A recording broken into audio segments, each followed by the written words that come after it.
শিক্ষামন্ত্রীর পদত্যাগে রাত 10টার আলটিমেটাম দিয়েছেন আন্দোলনরত শিক্ষার্থীরা। এরই মধ্যে অবরোধ তুলে শাহবাগ এলাকা থেকে সরে গেছেন তারা। সর্বশেষ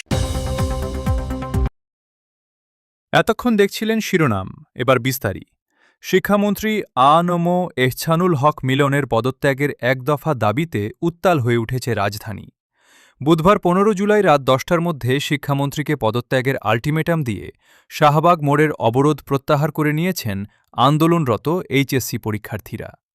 তবে বেঁধে দেওয়া সময়ের মধ্যে দাবি আদায় না হলে বৃহস্পতিবার সচিবালয় অভিমুখে লংমার্চ কর্মসূচির হুঁশিয়ারি দিয়েছেন তারা।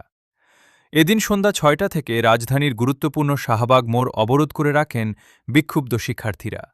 প্রায় 1.5 ঘণ্টা যান চলাচল বন্ধ থাকার পর সন্ধ্যা 7:30টার দিকে তারা আজকের মতো কর্মসূচি স্থগিতের ঘোষণা দিয়ে সড়ক ছেড়ে দেন। এরপর ওই এলাকায় যান চলাচল স্বাভাবিক হয়।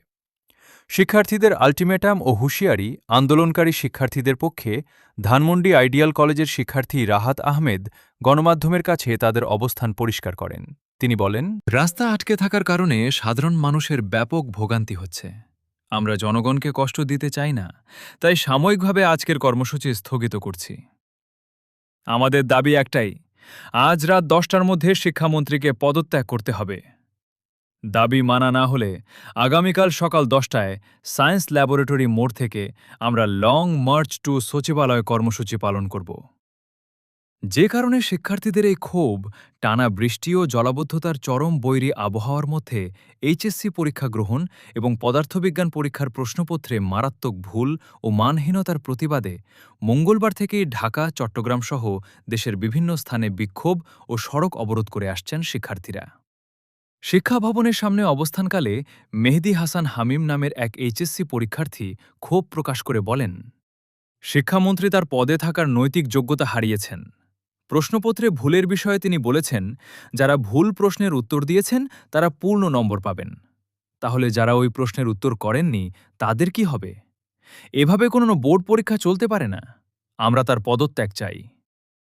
শাহবাগে অবস্থান কর্মসূচিতে রোহান হাসনাত জিহাদ নামে আরেক শিক্ষার্থী জানান, যে শিক্ষামন্ত্রী শিক্ষার্থীদের জীবন নিয়ে অবহেলা করছেন তাকে দ্রুত পদত্যাগ করতে হবে। বুধবারের কর্মসূচির আদ্যপান্ত পূর্বঘোষণা অনুযায়ী বুধবার দুপুর থেকে দফায় দফায় কর্মসূচি পালন করেন শিক্ষার্থীরা।